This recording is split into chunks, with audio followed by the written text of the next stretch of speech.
Is there a mysterious world grid joining all ancient sites across the globe? Is there a line uniting Viking forts, the Oracle of Delphi, and the pyramids in Giza? Could the Viking ships have been more advanced than we think? Could there be a connection between Rapa Nui and Cusco? Some propose that there is evidence of white-bearded people uniting the two places. But is there any truth to these claims?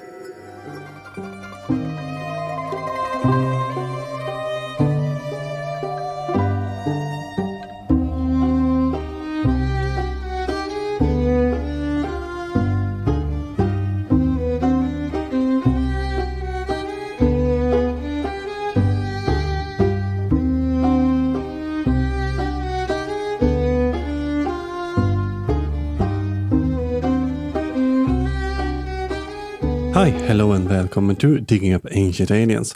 This is the podcast where we examine strange claims about alternative history and ancient aliens in popular media.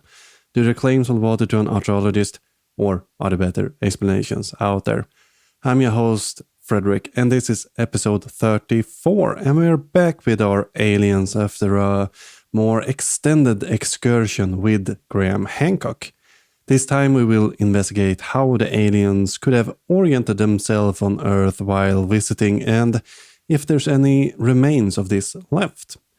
We will cover the supposed world grid. Could Plato have discovered this alien travel pattern in his day? From there we travel north and look at strange Viking forts. Were these alien fueling stations? From there we travel north and look at strange Viking forts. Were these alien fueling stations? Or what do we really know about these old Viking ring forts? What was their function and in what sort of time were they built in? Lastly, we return to Rapa Nui and look into some strange claims about the white and bearded seafarers going from Cusco in Peru to Easter Island. Now remember that you find sources, resources and reading suggestions on our website diggingupancientaliens.com. There you will also find contact info if you notice any mistakes or have any suggestions. And if you like the podcast, I would really appreciate if you left one of those fancy 5-star reviews that I heard so much about. If you want the video presentation of this, we're now going to split up the episode for YouTube in, 10 to 15 minute chunks. Now that we've finished with our preparations, let's dig into the episode.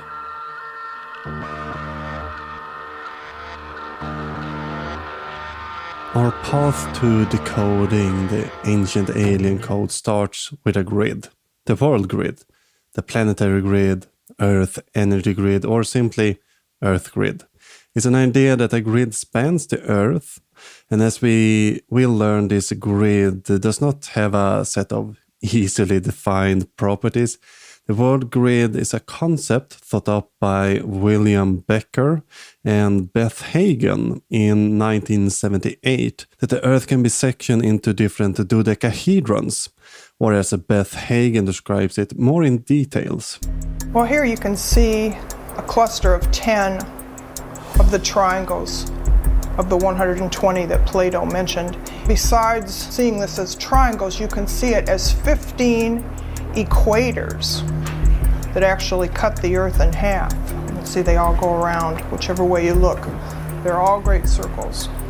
It's a geometric model of the Earth energy grid of what Plato discovered 2,500 years ago. The idea is that this grid spans our globe and ties ancient sites, mysterious places and other locations together. According to Becker and Hagens, we find increased UFO activities and megalithic structures. As you might presume, a part of this idea is inspired by Plato, who was among the first to suggest that the Earth was actually not flat, or is more maybe more Plato's student Aristoteles, who present the concept of an actual spherical Earth. Hold on, don't write that angry email just yet. I know that Hesiod, Anaximander, and Pythagoras are credited with suggesting a spherical Earth, and critics have pointed out that Hesiod is way too early for this type of idea, but if we would find any first-hand sources, we might need to revisit that claim. Anaximander thought Earth looked like a column drum, and Pythagoras is basically attributed to everything in ancient Greece. And pre-Plato, many philosophers argued for a flat Earth, while the shape would differ. Philosophers like Thales, Xenophanes, and Anaxagoras argued that Earth was flat, something that aligned with the religious idea of the time, where gods represented the sky, stars, and where there was a real fear of the sky literally tumbling down and destroying all life on the planet. Becker and Huygens based this grid idea on something Plato wrote in Phaedo in verse 110b. It is said first that the earth itself, if one could view it from above, would appear to the eye like one of those balls of 12 leather pieces. Now, if you play a barbarian in Dungeons & Dragons, you're most familiar with this shape that you find in the D12 dice, or if you want to use the fancier word for it, is the dodecahedron. But note that Plato does not mention really the shape, but allude that since it's a ball with 12 pieces, you have a limited combination set that would still make it a ball. Plato somewhat continues describing the structure of the earth in Timaeus, a text maybe more known for its Atlantis connection. See episode 30 on that. But while he spends a lot of time going into detail on how the different elements are built, like fire, air, water, and earth, he does not give the shape really on our planet in this text. There is this fifth element within the text, but in Timaeus it refers to more or less universe itself. The dodecahedron shape is in the text decorated with animal patterns, alluding that it might be constellation projected on it. An idea that Plato probably borrows from the Pythagoreans, but where did Becker and Huygens get that 120 number that we heard before? And this is a little bit of a mystery to me, since looking at Phaedo and Timaeus, we don't get a whole lot about that. The earth shape in that sense. The closest I can find is the Platonic objects. Now, Plato thought the four elements had different forms. Fire is a tetrahedron, air is an octahedron, water is a icosahedron, and earth is a cube.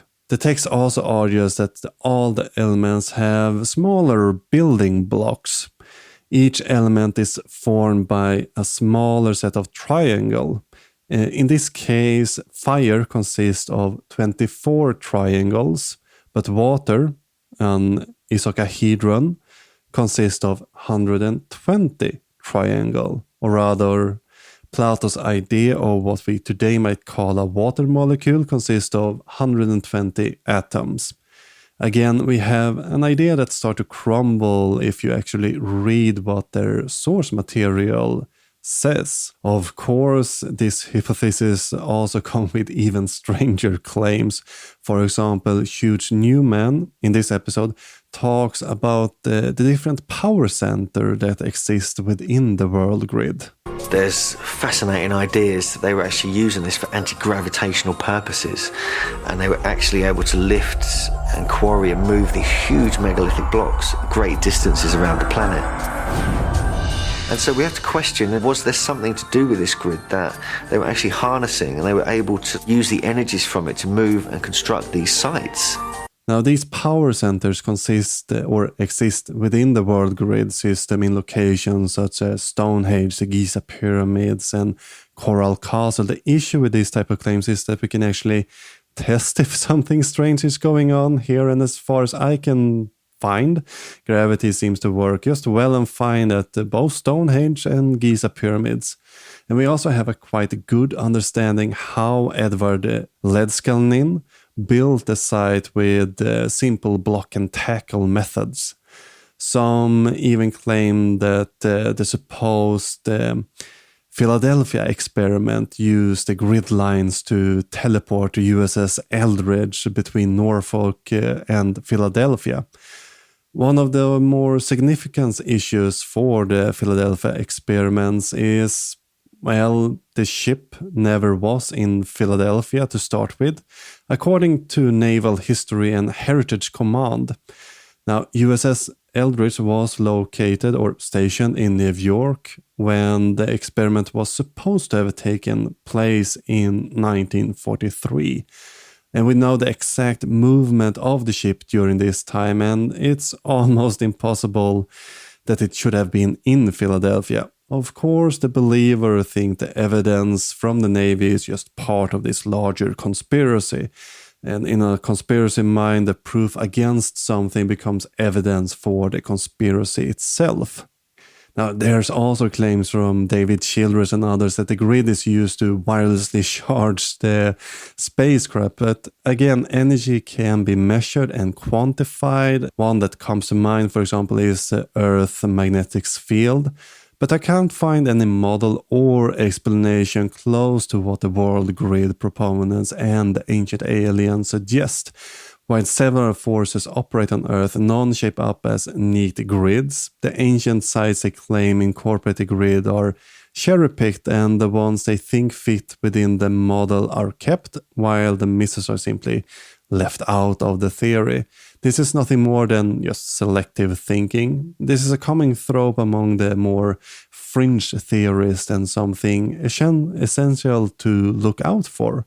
William Becker, Beth Hagens, and other authors like Bruce Cathy and Hugh Newman use this to defend their grid theory, basically. But let's leave this web of logical fallacies and move to a place where the grass is green and the beer is dark. Welcome to Ireland, home of leprechauns, Guinness and whiskey. But we're not here for that. No, we're here because there are hints of a stellar alignment that might suggest an extraterrestrial connection. One of these monuments can be found in an area locals call Bruna Bonny, located some 40 kilometers from Dublin or 25 miles, and contain a minimum of 37 passage tombs from the Irish Neolithic era. Within Bruna Bonny, we have 3 large sites of these monuments: Douth, Knopf, and Newgrange. And it's in Newgrange the ancient alien proponents claim that we find this alien star alignment. While there are more tombs in the area, the focus is on the large chamber tomb that is beautifully decorated. And this pattern type is usually called megalithic art and consists of luscans, curls and circles found here and in Gavronis in France. Something worth noting is that not all of these patterns are in visible places. Some are actually hidden from view. And the reason for this is unknown. It can be argued that it might be a ritualistic drawing, a message only for the gods. Some would say that it's due to a change in the building plan, or that they may be reused stones from another previously important monument. And the last statement might be the ones that's most plausible. We know that the area has been occupied since the, at least Mesolithic times, and in the western region of this monument we have signs of an earlier turf mound. And the turf mound seems to have been created around 3200 BCE. And while the construction of the main part of the cairn was started to be constructed around 3000 BCE. But how about that alignment? Well, it comes in two parts. The first is the winter solstice alignment that can be found at the Newgrange tomb. During about 5 days a year, during the winter solstice, a pensive of light is visible in the rear chamber of the grave. And this is possible due to what's referred to as, by archaeologists, a roof box. The sunlight does not enter the grave through the entrance, but of a kind of a dormer. But this is sunken in. Maybe a better description might that it's a funnel. One issue is that we're actually unsure if this roof box is an accurate reconstruction. When the archaeologist O'Kelly started to excavate Newgrange in 1962, it had fallen in quite some disrepair. But it was not the first time the passage tomb was excavated or opened. The earliest documented opening was by Edward Lived, and it took place around 1699 CE, and later excavation would follow in 1746, and disturbance around the entrance was reported in 1776, and it seems to have been opened in early 1800 too. William Wilde mentioned the roof box in 1849, but then it's theorized to have been an entrance maybe to a second chamber. So when O'Kelly started reconstruction, he did not only have to deal with years of, roots from trees moving things around, but also all of these past excavation to deal with. And something worth noting is that before O'Kelly's reconstruction, the roof box was not in a position that allowed light to enter the chamber, but by moving the stones designated RS1 and RS2 in the base of the roof box, the room would now see the sun during the solstice. Other passage tombs from this area have solstice alignments, but the alignments vary between locations. But we should consider if O'Kelly had restored the lintel differently, would this change how this phenomenon took place? Was O'Kelly repairing the mound trying to find the astronomical connection, or was this just a happy coincidence? It would be strange if the roof box did not have some sort of astronomical function, but we should remember that what we see today is not what they might have seen all those thousands of years ago. So we can agree with the Ancient Aliens crowd here actually that the solar alignment might have been significant for the Neolithic people here. But in the show they don't really add much meaning to the solstice alignment, but then we're taking for, well, quite some ride. The passage and chamber are cruciform in shape. They're shaped like a cross, which we think is very significant because it seems to be based on the shape of the constellation Cygnus, which is the swan constellation of the sky. Anthony Murphy is correct that the tomb is shaped like a cross, but the comparison between the swan constellation and the Newgrange is quite far-fetched. I guess you can make it work if you remove parts of the constellation, but then it's not the Cygnus constellation longer. Even if we only focusing on this crucifix form, it doesn't really match there either. The tomb has one short chamber going northeast and one even shorter room heading southwest. And trying to pair the mound with Cygnus is basically just wishful thinking and on the verge of being pareidolia. But there is an actual alignment that the ancient alien authors have missed. Most of these tombs are all skewed right. There's no excellent explanation for why this is, but it's not only the burials are skewed, we also find more arts and objects in the right side of the tomb. Also worth noting is that most would accept a solar or solstice connection, but there is no evidence for a stellar link at Newgrange or any other passage tomb for that part. This is just a wishful thinking from the proponents of these type of fringe ideas. And this is not new really, but we have covered the Orion correlation theory in the past, which is usually described something like this. I discovered in the early 80s that there was a correlation between Orion's belt and the layout of the three pyramids. You have two large pyramids aligned with each other and a third smaller one offset from that alignment. Well, that's the same way you have with the stars. You have two bright stars and a third less bright star offset from the line of the other two. The correlation is evident. Now, this theory is predominantly argued by Robert Bauval and our friend Graham Hancock. They have in turn based most of their thought on Robert Temple's idea in The Serious Mystery, but in their book they have removed the aliens more studious.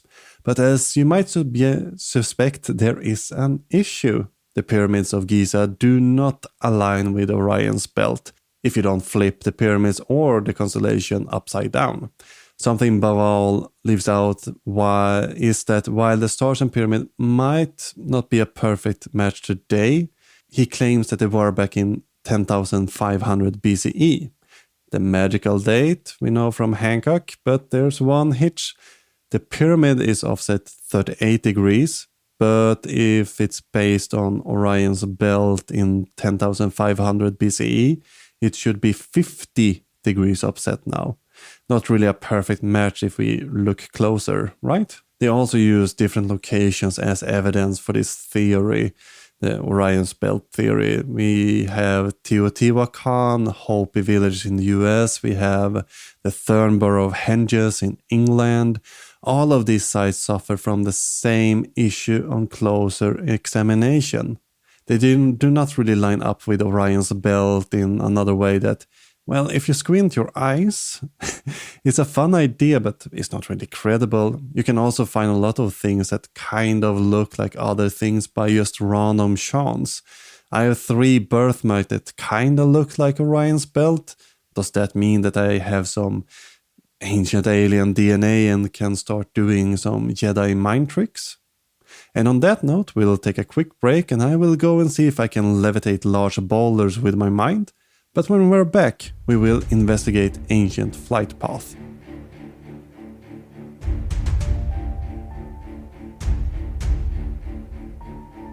Let's go back in time, 1921 to be precise. A man named Alfred Watkins is visiting Blackvardine in England on a beautiful, well, if England has such a thing, summer day. On June 30, Alfred was pondering what sight to see, and while poring over the map, he noticed something. A straight line could be drawn from Croft Ambury, over hill points through Blackvardine, over Risbury Camp, ending at the high ground over at Stretton Garrison, a location Watkins assumed to be the top of an old Roman garrison. When looking closer on the map, Watkins started to note more location within a straight line. And this could not just be simple chance according to Watkins. Alfred explains the origins of these lines as follow. Presume a primitive people with few or no enclosures, wanting a few necessities, as salt, flint flakes and, later on, metals, only to be had from a distance. And the shortest way to such a distant point was a straight line. The human way of attaining a straight line is by sighting, and accordingly all these early trackways were straight. Watkins postulated that these ancient people took their sightlines from peaks, of course not higher than 300 meters or 1,000 feet, but getting your lay on the land, you get it, so to say, is one thing, but how did they keep their direction while they were off the peak? To maintain these straight trade routes, Watkins claimed that they built mounds, circular earthwork and other artificial markings.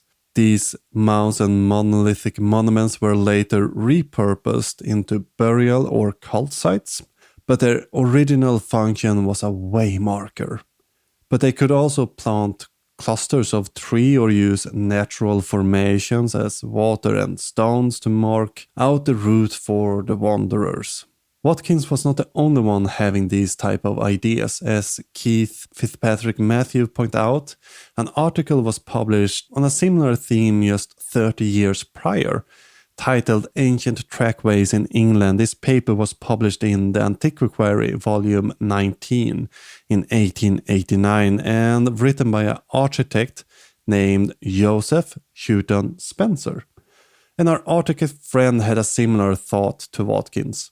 And Houghton started his paper with an anecdotal account on how he saw Barton Grange, a broad pathway about 600 feet, which is crossed by another by the same length, thus forming a Greek cross. Spencer suggests that there are these straight lines connecting locations in the landscape, and that there are astronomical connections. But what Spencer failed to research was what we were looking at was most likely the old remains of the Barton Grange old gardens. Looking back at the map from Barton Court, we see this feature being part of the garden area. Yikes. While both Watkins and Spencer had a similar idea, Watkins is the origin for the ley lines as we know them today. But Watkins most likely didn't know about Spencer's article published 30 years earlier. But that's kind of the thing. The ideas aren't that strange, actually. The human mind is quite excellent in finding pattern, and it's almost hardwired within our brains. This is how we can interpret a shadow of a lamp to be a person, or how we see shapes in the clouds. Random noise can turn into some sounds we can understand or see writing in, random places.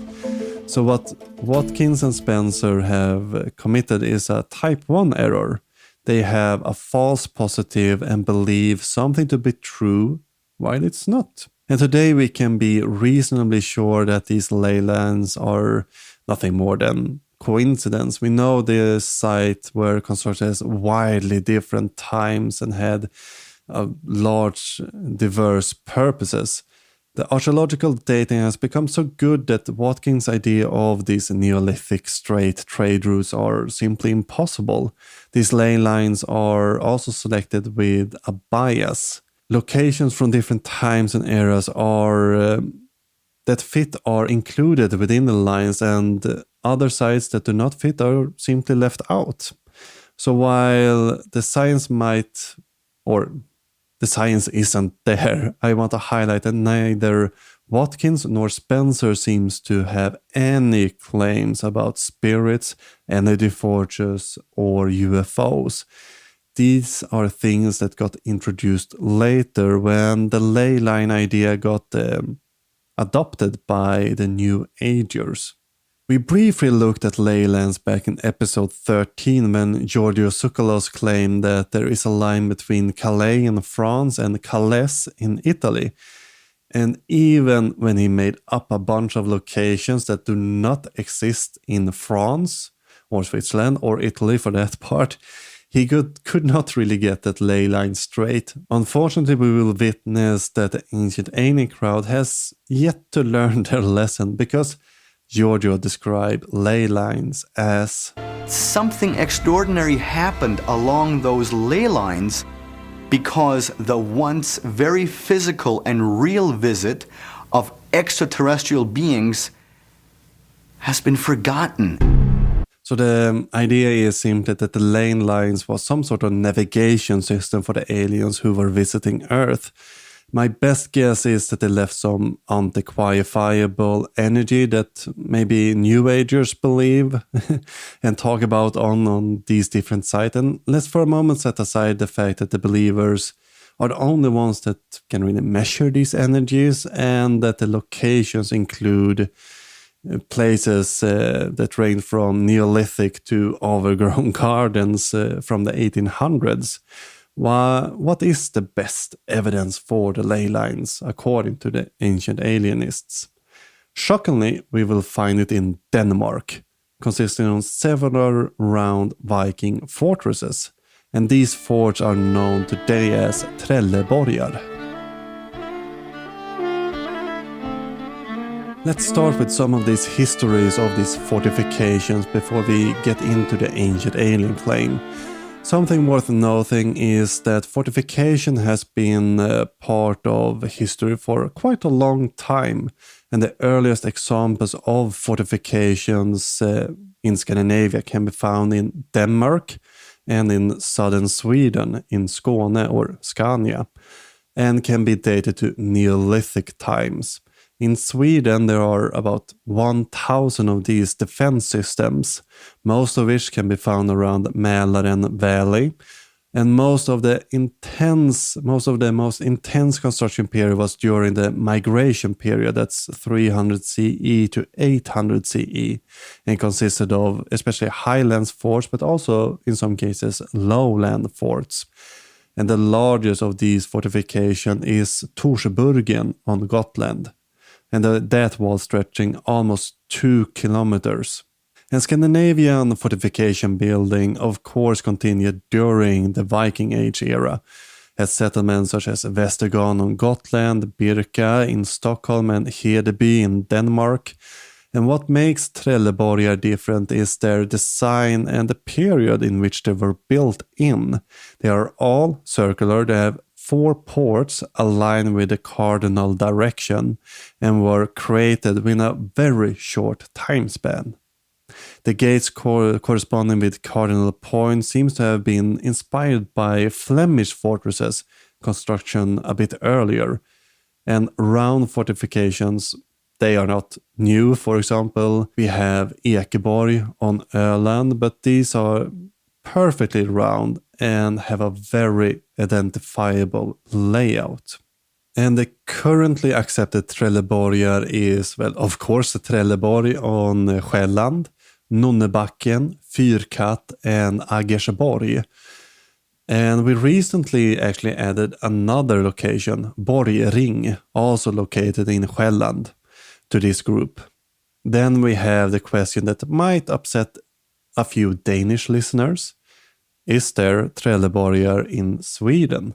And here we have an excellent example of regional identity influencing archaeology.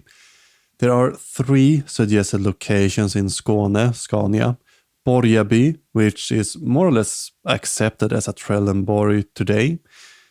We have Helsingborg, and then we have Trelleborg in Skåne.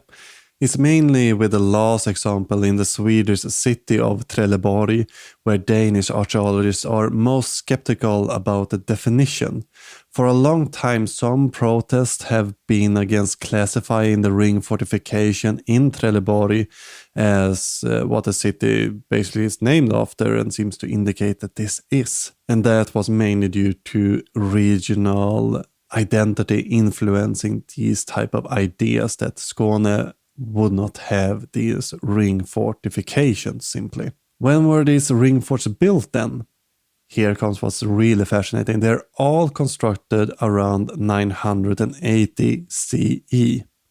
The chronological test in Trelleborg on Själland showed that the construction started in the winter between 980 and 981 CE, and the logs of Fyrkat started to be cut down in 979.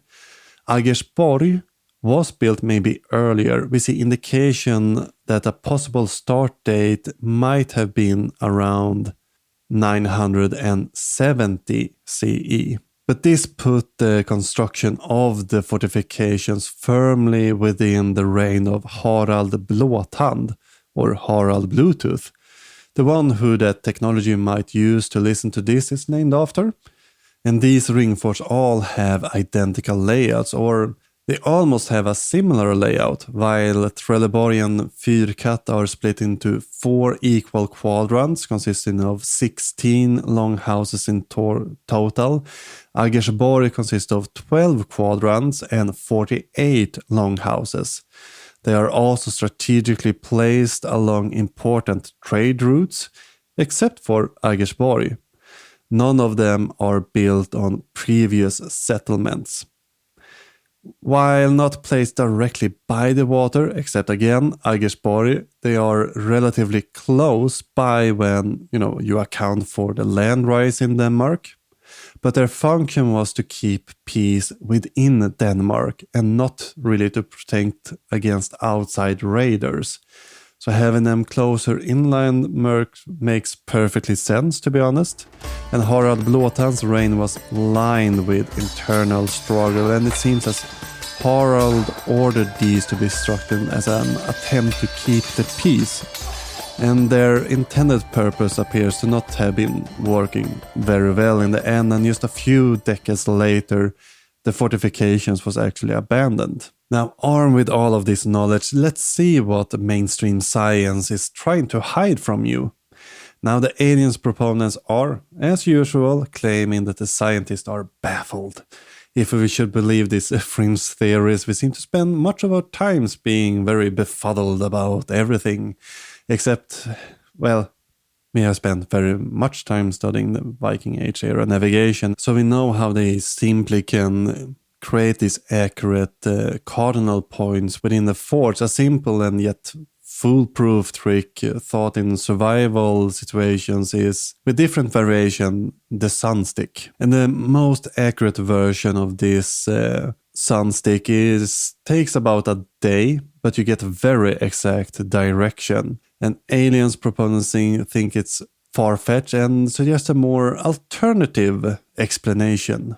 Given that the Vikings were basically seafaring people and these sites are spread out so far over land and great distances, it implies that maybe they had some other way of getting to these places. Perhaps they even were able to fly. Now, how they would fly, what the technology was, it's a good question, but it seems unlikely that they would be able to find all these spots, survey them, and place monuments and structures there if they were simply a seafaring race. Michael Barr and others point out that the fortresses of Agersborg, Fyrkat, Eskeholm and Trelleborg are in a straight line. And looking at a map, they appear somewhat linear, but if we draw a line from Agersborg and Trelleborg, it will miss Fyrkat with about 1.5 kilometers. Isn't it a little bit strange that these surveying aliens would be that much out of course? Also, did you maybe react to the new name that suddenly appeared? The alien proponents do claim that there's a fort on Eskeholm, a small Danish island, except there isn't any known archaeological site there at all. They either somehow misinterpreted the location of Nonnebakken to be further west, or they simply just decided to move Nonnebakken to fit within their preferred ley line. And things do not get better when they try to connect these sites with other locations further south. How could a straight line link ancient Egypt, the pyramids, the Oracle of Delphi in Greece, and Viking fortresses that would have been established thousands of years later? It made no sense.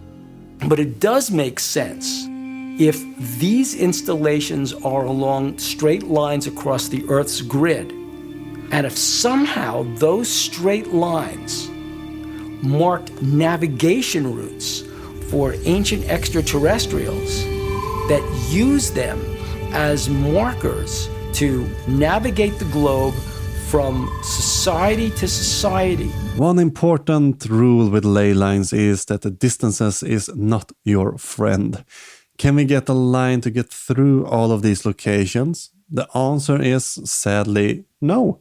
If we start in Agersborg, aiming for the Giza Plateau, we will miss Fyrkat with 1.3 kilometers, Trelleborg with 11 kilometers and Delphi with 306 kilometers. The ley line seems rather useless for navigation, to be honest, and the idea proposed by the alien theory is that these lines are flight paths, except that planes tend to fly in an arc, and that would be uncontroversial to assume aliens might have had a similar flying technique if they were flying around here on Earth at least. Even so, why would aliens want to connect this force that was used within such short time span? We know too much about these fortifications to be able to attribute them to anyone else other than Danish Vikings. And they clearly didn't need aliens to construct them, since they aim to keep the local rebellious people under control. The ley line theory isn't more than seeing patterns where there simply aren't any. And since I have done a whole segment about Denmark without making any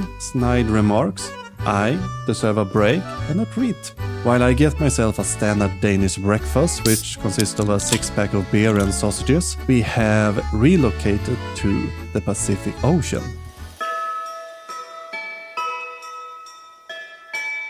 Now, the next part of this Ancient Alien episode was supposed to be about geodesic placement. And looking closer at this segment, you realize that they basically repeat the claims about the world grid, but adding misinterpreted myth to it. We have looked into most of these myths in the past, but Giorgio Tsoukalos did bring up a claim that got me thinking. Since we covered the Danes without any incidents, how about we go after one of Norway's national heroes? You might be even familiar with the name, Thor Heyerdahl. Let's hear the claim from Ancient Aliens and see how it later connects with Thor. The walls at Cusco are identical to the walls we can find in the base foundations of some of the moais on Easter Island. And those two places are so far apart. I wonder, how was it done? Either the builders traveled from one place to the other, or the builders in each culture were visited by the same teachers. The teachers from the stars, extraterrestrials. Before I get bombarded with emails from Norwegians, I will not claim that Heyerdahl was an alien proponent. Wait until the end of this segment before writing that comment. And we will circle back to the stonemasonry later, but if you're not familiar with Heyerdahl, he is usually described as an adventurer with a background in zoology and geography. He was born in 1914 in southern Norway and became famous for his voyage on the raft named Kon-Tiki in 1947 over the Pacific Ocean. And the reason for this journey was that Heyerdahl wanted to prove his theory of migration from South America. And more on that later. Now, the migration pattern into Polynesia predominantly come from Southeast Asia and Melanesia. But there's been question if there might have been a South American contact. And in 2020, a group of scientists published a paper in Nature in where DNA in Polynesian people could be tied with indigenous people of Colombia. And the earliest estimated contact would be around 1150 on Fatu Hiva. And it was on this island Heyerdahl first came up with his hypothesis. And this contact might have been when the Polynesian explorers made their lengthiest explorations. Like the article authors, I want to note that this does not show the direction of the contact. It's just as likely that Polynesian explorers reached north of South America and brought people back as the other way around. Paul Wallin from Uppsala University suggests that the next step would be to assess how well their model fits with material culture studies, ethnohistorical records, linguistics, and evidence of plant and animal distributions. So this is undoubtedly some fascinating ongoing research, and with more genetic studies of the population we will undoubtedly learn more about our past. But does this mean that Heyerdahl was onto something? To some extent, it could be argued that Thor is somewhat correct, but there is more to Heyerdahl's ideas that's usually brought up. A large part of Heyerdahl's Kon-Tiki theory was that while migration did occur from Southeast Asia, it could not explain the monuments that he saw on the islands.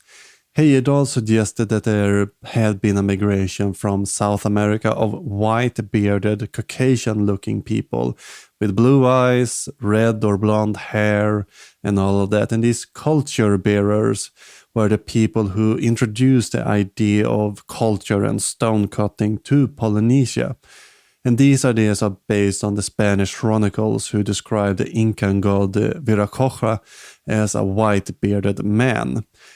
And this description is, as we noted with the claim about Quetzalcoatl being white, an idea presented predominantly by Spanish colonizers. And the first claim that Quetzalcoatl was white is from the priest Jerónimo de Mendieta, and Pedro Chiesa de León was the first who described Viracocha as white in 1553. But no scholar has found a pre-colonial description of these gods that match what the Spaniards say that they look like after contact. So Heyerdahl took this white god idea and changed it up a little bit. Instead of one Persian, Viracocha or Kon-Tiki was represented by a larger group. And this group emigrated from the West to South America, bringing culture, stonework, written language, and society. And this theory included these white culture bearers made monumental buildings around Titicaca. Heyerdahl claimed in 1979 that Incas lived more or less as savages till a light-skinned, bared foreigner and his entourage came to their country, taught them the ways of civilization, and departed. Heyerdahl suggests that this white god possibly originated from Morocco, where he also suggests that the Nordic people of Scandinavia might have stemmed from. That's why Heyerdahl set out on other expeditions like Ra I and Ra II with boats based on Egyptian drawings. And we see other examples of scientific racism in Heyerdahl's writing. In the book Fatuhiva, Back to Nature from 1974, Heyerdahl describes an excursion to collect skulls. Before traveling to Fatuhiva for a scientific study in 1937, Thor was asked by, on one part, his university, and on the other part by the chief anthropologist in Nazi Germany, Hans Günther, to bring back indigenous craniums. To save time, Heyerdahl and his wife decided to head to an old temple where it was rumored that there were just hundreds of skulls laying around. After arriving at the site, they learned that the rumor was accurate, and Heyerdahl described what he saw. There must have been more than 100, like a hatchery of ostrich eggs. Some were complete and bleached like a coral by the strong sun.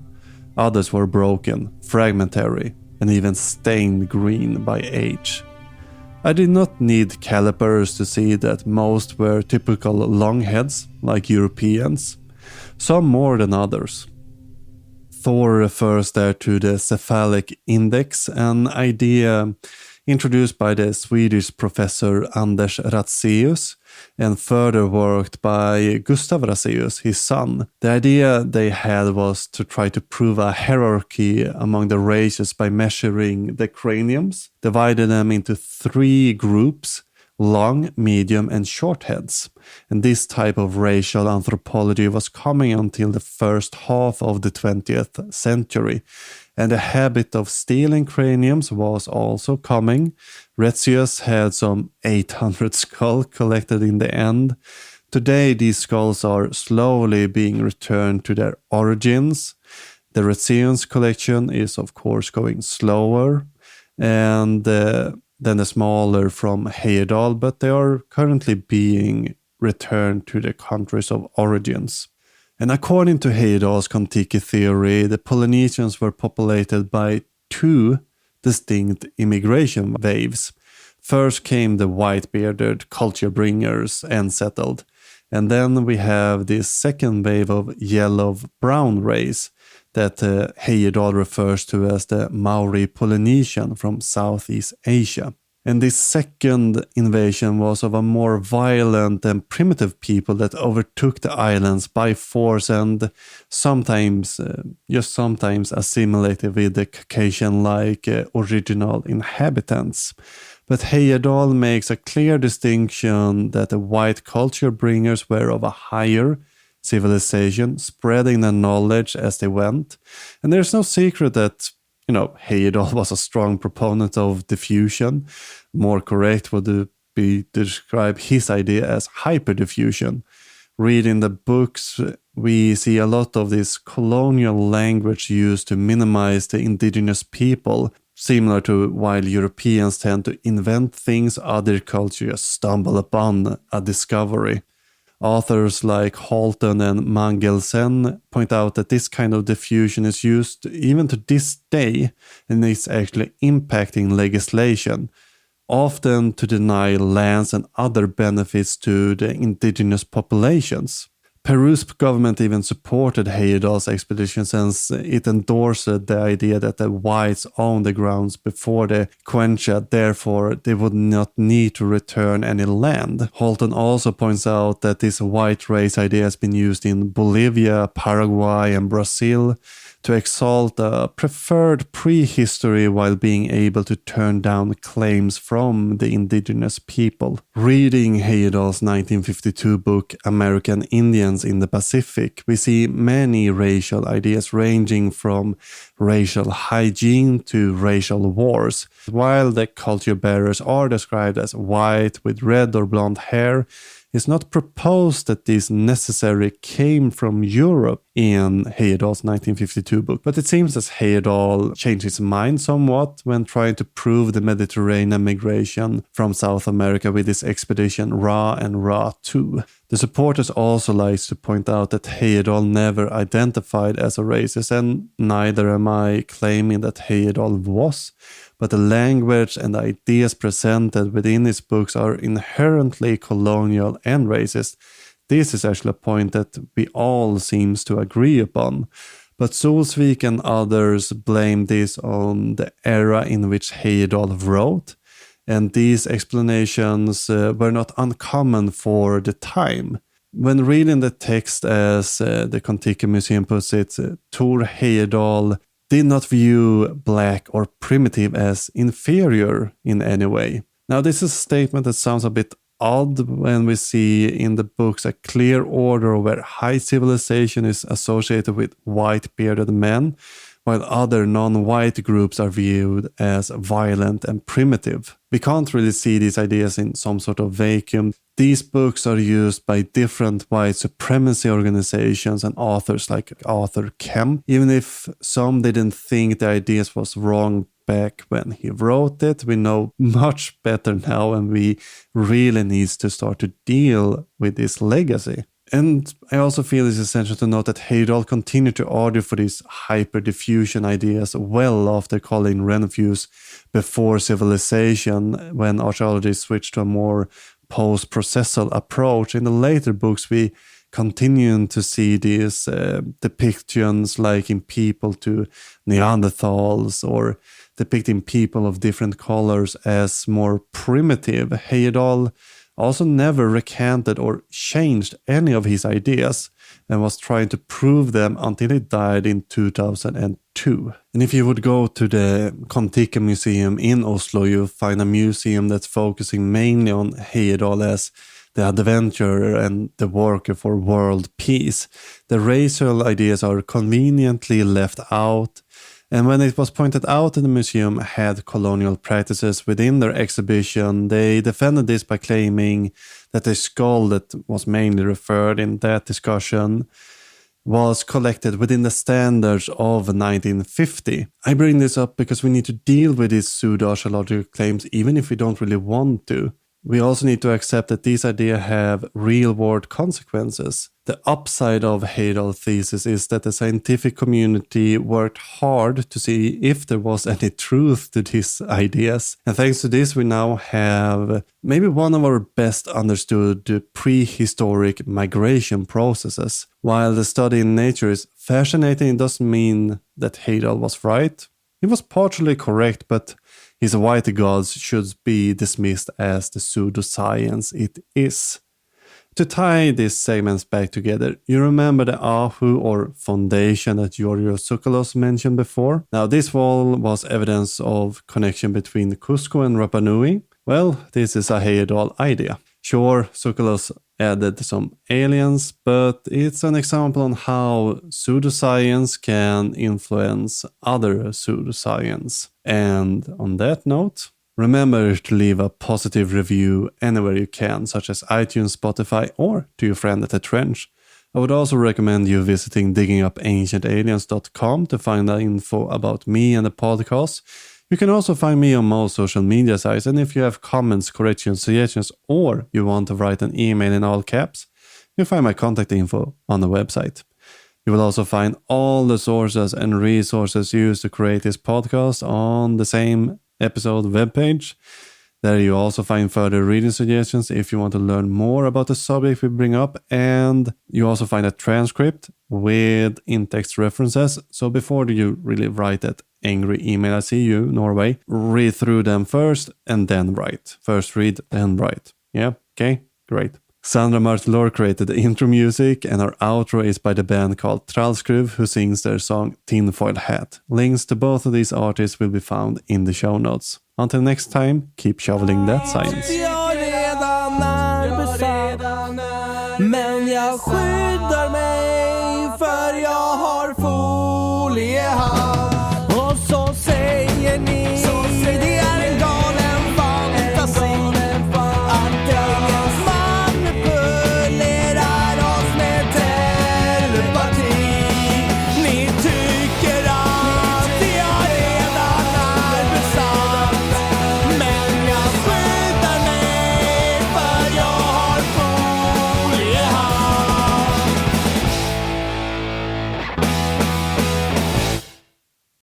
Thank you for tuning in and listening to this episode. Remember that we have a subscription going on. You can become a patron or other subscriber for as little as $2.50 per episode. Go to diggingupancientaliens.com/support. That is, go to diggingupancientaliens.com/support to read more information and sign up right there.